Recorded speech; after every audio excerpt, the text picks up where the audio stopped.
45, and that's when this work would have all been done. And by March, they announced how much how many vehicles had been completed. I'm just gonna go around. I definitely want to keep a record of this. And the interesting thing, this is now, where that backwards number 3 was. And when we took it off, there seems to be some kind of black stuff here. It's hard to tell. Of course, it's got POR paint over and we've removed here. But it also looks like there's possibly some damage, spall damage. And then, of course, these are damaged here. Those are snapped off. We don't know why. And that damaged station was put here. And, of course, that's the original paint of the tank from the factory. But yeah, this does look like it took another near impact. You know, something blew up nearby here and really looks like it hammered the hull on this but then side. the problem is there's no significant spall damage in the running board up here. And you would think you would have collateral damage. What I'm thinking, what I was intending was that somewhere out over here, something went boom, and a chunk of it went wham. Could be. And hit that station. Yeah.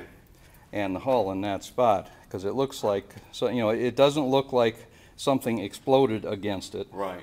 Certainly not, but it looks like a chunk of something that exploded flew up and hit it.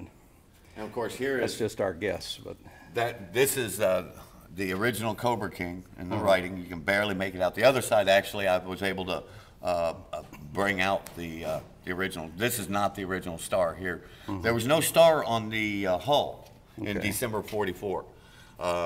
They just had the name here, then there would have been the registration number would have been written right here, which I haven't really on this side found anything. Of course, the other side I'd never found anything from war, but mainly post-war. And of course, then you got the rebar. All this stuff was added in February of 45, which went all the way down. But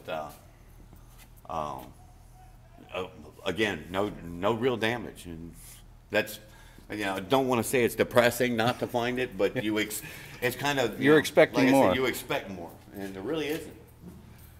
well, I have a hunch that whatever got that fire going is pretty much all the damage you're going to find beyond the few bits over on the right side. But yeah, that had us scratching our heads for a while as to what made that happen, because, you know, there's obviously no hole in anything, so it's even if it was a, you know, the Panzerfausts were only good for a certain thickness of material. Right, and also range. If it's they got the closer the better. Oh yeah, well, it's always closer the better, but you get down the sides here. And as for that final drive assembly being pushed out like that. Yeah, that's been one of the other. And is it like more at the top? It's like down? Yes, it's like warped out. Okay. Now that could have been due to regular wear and tear. Yeah, because certainly. that is not an uncommon anomaly with most final drives and drive sprockets. Yeah. Your assemblies start to wear out if you track tension or you hit something harder. And so it just seemed like another question of why? Because nothing inside would have exploded harshly enough to cause that to happen. There would be damage. A monstrous strike could pull it away like that, pulling the studs out or the bolts out, but you would notice that in other places, like you say. Yeah. So yeah, that's another question. So it might be just what you're saying. I mean, these things drove till they broke. Yep. And they were frontline vehicles from the day they got to Germany and France, the depots in France in about September, October of 44. They were shipped directly to combat from there. I don't know if that helps any.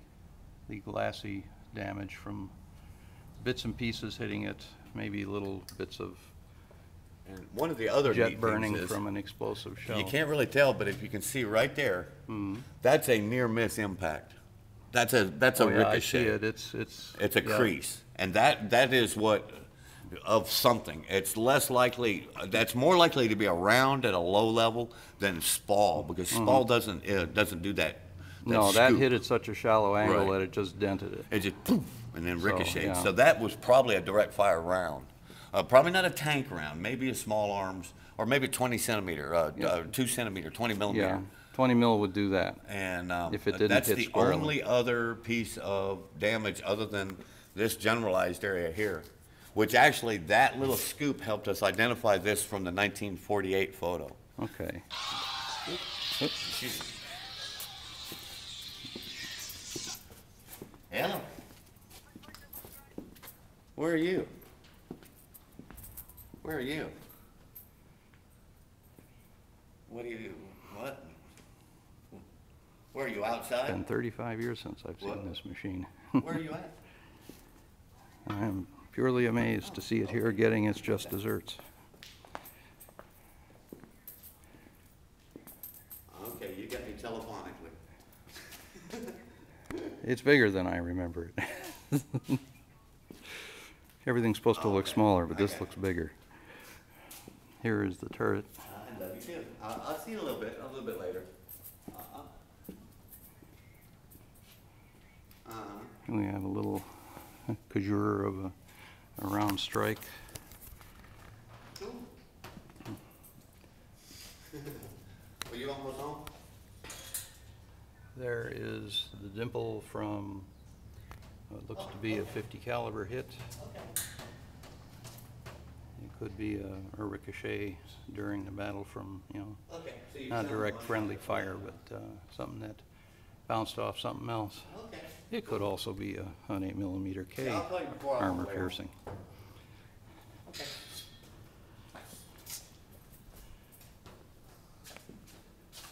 But let me plug this light in, and you can actually get inside the turret. This is what I was using to work on it. One of the things, my current focus is TC's hatch, removing the vision blocks because we're going to replace them. Of course, our restoration of this is twofold, and we're only working on the first part. The first part is exterior restoration.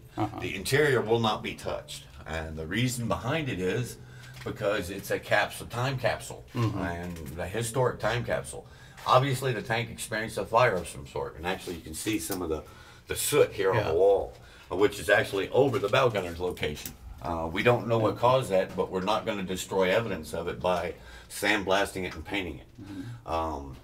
Plus, the interior of the tank will remain as the 76mm modification March 45, and the exterior will become the 75mm December 44. So it'll actually be 2 time capsules. The interior will be March 45, task force bound, upgun jumbo, and the exterior will be Bastogne, the breaking through the Bastogne.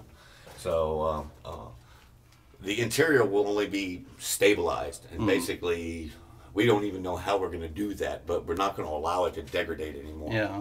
And by taking it apart and doing the work we're doing is stabilizing it to a big degree.